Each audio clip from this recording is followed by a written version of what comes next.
It's time for the Longines Chronoscope, a television journal of the important issues of the hour, brought to you every Monday, Wednesday, and Friday.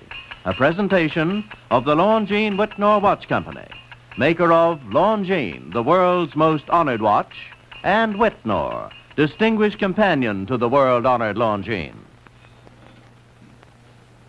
Good evening, this is David Ross. May I introduce our co-editors for this edition of the Longines Chronoscope. From the CBS television news staff, Larry LeSueur and Winston Burdett. Our distinguished guest for this evening is Dr. Gabriel Hauge, economic advisor to the President. It goes without saying that it's difficult to get an appointment with the President of the United States. But few persons see President Eisenhower more often than our guest tonight. He has a set date at the White House at 11 o'clock every Monday morning. He goes there and keeps the President informed of the economic pulse rate of the nation. Now, Dr. Hauge, the President has reported that the recession or the business downturn of last year or in the early part of this year is over, and that he predicts that the next months will see a business upturn. Could you tell us on what he bases these calculations?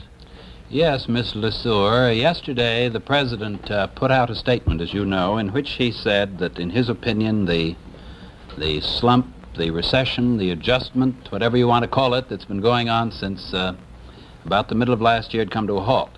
I think his confidence is based on things like this, hard facts.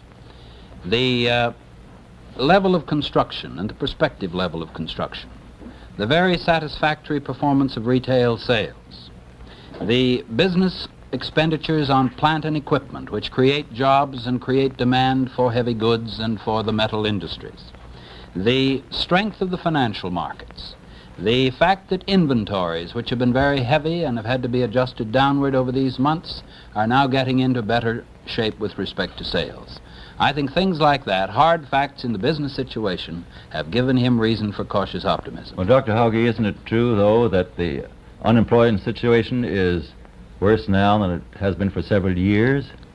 Is there any assurance that these fellows are going to get their jobs back? Well, this matter of unemployment, the President also considered yesterday in his statement, Mr. LeSueur. He pointed out that unemployment now, at something over 3 million, is up from what it was a year ago.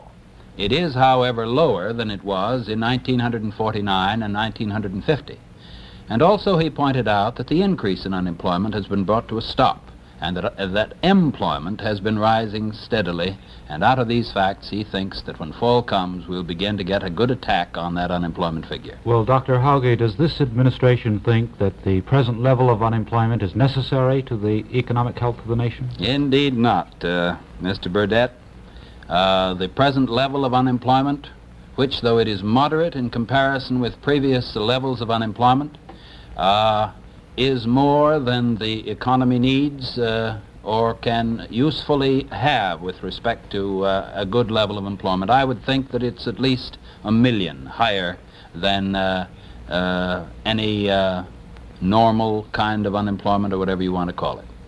Dr. Hauge, is it possible to avoid political bias when making reports to the President? Is it possible to paint an economy of a political administration in anything but the most roseate colors? Well, the people who have the responsibility of telling the President what the true picture is certainly have to be on guard.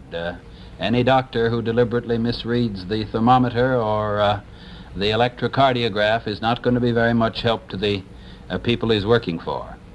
The facts are presented to the President. The advice that comes to him from political advisors, whether among his congressional associates or his cabinet associates, in connection with the evaluation of the total economic picture, is of course something that then must be made. But the President himself is a hard shooter for facts, and that's the way that he puts them out to the people. Wouldn't you say so, if I may, Winston, wouldn't you say that it would be very difficult for the President to make a prediction that things were very bad and they were going to get worse? Wouldn't he have to put it in the best possible light, political light? Well, I think President Eisenhower, in any particular situation such as this, would adduce the facts like he did yesterday in his report to the people. And these reports from government sources are available to everybody. And I think that yesterday in his statement he used these facts and indicated that in his opinion these facts meant certain things about the economy, and as far as I can tell from the reaction, people generally have agreed with it. Sir, how great a personal interest does the President evince in economic problems? Well, I'm glad to respond to that question, Mr. Burdett. I recall in 1952, people used to say about the President that, well, here's a military man, what does he really know about the problems of the country? I first met the President to be in the summer of 1952. And in the conversations we had about economic matters, I was immediately impressed with how much he knew about foreign economic affairs, about the economies of other countries, and also how much he knew about industrial mobilization problems in connection with war. Today, I would be willing to assert flatly that there are few people with whom you or I could sit down who could go as deeply and wisely into the problems of agriculture, into the problems of resource use, into the problems of many aspects of our economy than the President. I think it's extraordinary how he has mastered this tremendous range of problems and brought to bear in his own judgment now a wide range of influence. Well, you were talking about, in technical terms before, Dr. Hauge, about inventory recessions, and we've in the past heard of overproduction and underconsumption. But how much does psychology actually play in the economy of the country, and is it possible to control the psychology of the buyer or the producer? I think psychology is a very important matter. After all, in our kind of an economy, the decisions to buy are made by millions of individuals and by millions of farmers, by millions of businessmen who produce things. Whether or not they elect to spend their money or go into debt to buy something is dependent upon their judgment of what the future is going to be like. Can they sell what they make? Can they liquidate their debts? Psychology is tremendously important. And therefore, the period that we went through, I think, in the first half of this year, when there were tremendous fears in certain areas that we were going to grind our way down into a depression, that frightened certain people. I think now, however, that more and more people are emerging from their economic storm cellars. They believe the President when he says that the road ahead looks like it can be a good road for us if we do the right things. Well, Dr. Hauge, which is more important, the psychology of the businessman who might order things from a factory, or the psychology of a consumer who might or might not want to buy? Well, the consumer, of course, in the aggregate, is a bigger spender than businessmen in terms of purchases of plant and equipment several times over. And therefore, in the aggregate, if consumers went on strike, or if consumers indulged in a buying orgy such as they did after Korea broke in 1950, you get profound effects.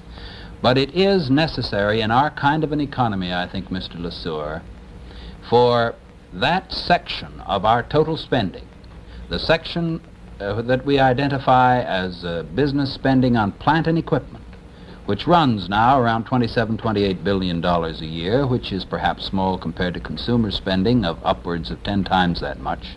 But it is very important for the demand for the heavy goods industries and for the workers who work in those industries that the psychology of the people who have to commit funds, who have to spend on those things, is a confident one and is a buoyant one. Well, speaking of the heavy goods industry, how much of a role does defense play in the economy of the country, in the business cycle? Well, defense, of course, in the last several years has been a big taker of labor and of materials in this economy. In the past year, this has been declining, and certainly that was one of the items which had to be taken into account in the adjustment that we have been having. We are undoubtedly going to go ahead and have reasonably high levels of defense expenditure compared to anything we knew before World War II. And it's going to play a role, but I think it's going to be a much more steady role, unless, of course, the Russians make a mistake and push us into war. What do you foresee for the rest of this year? A slow climb or a sudden surge? I would expect, Mr. Burdett, that with the resumption of activity in the fall, according to a typical seasonal pattern that's existed for many, many years, we ought to see a steady resumption of activity, re-employment, increasing production, of a more stable kind, perhaps, than has typically marked the surges of activity up and down in the history of this country in the last 20 years. Well, Dr. Hauge, let's face it, every economist was very optimistic in 1929, and recently they have made predictions which have fallen wide of the mark. Some said there were going to be recessions, some said there didn't. How can we actually be sure that in looking ahead to the future that we aren't completely wide of the mark and there may be a tremendous boom or a tremendous bust? Well, you know, somebody said once that if you'd lay all the economists end to end, they wouldn't reach a conclusion. And I think that perhaps you will find economists having different views about the future. I think the majority of people who follow this closely today, however, have gotten over the depression jitters of 6 months ago, and now the debate rather is the rate at which we're going to grow over the next period ahead. I said, well, how much of a role, Dr. Hauge, does the federal government actually play? Can you create an inflation or a deflation, or is that up to the businessman and the consumer? The federal government, of course, if it wants to pursue radically altered policies, such as trying to, for example, unbalance its budget very rapidly by billions of dollars of spending in various ways, and by pursuing an exceedingly unwise monetary policy, I think could make an inflation rather quickly. And similarly, if it wanted to pursue monetary policies and budgetary policies of a radically constricted, restrictive type, could have a profound effect.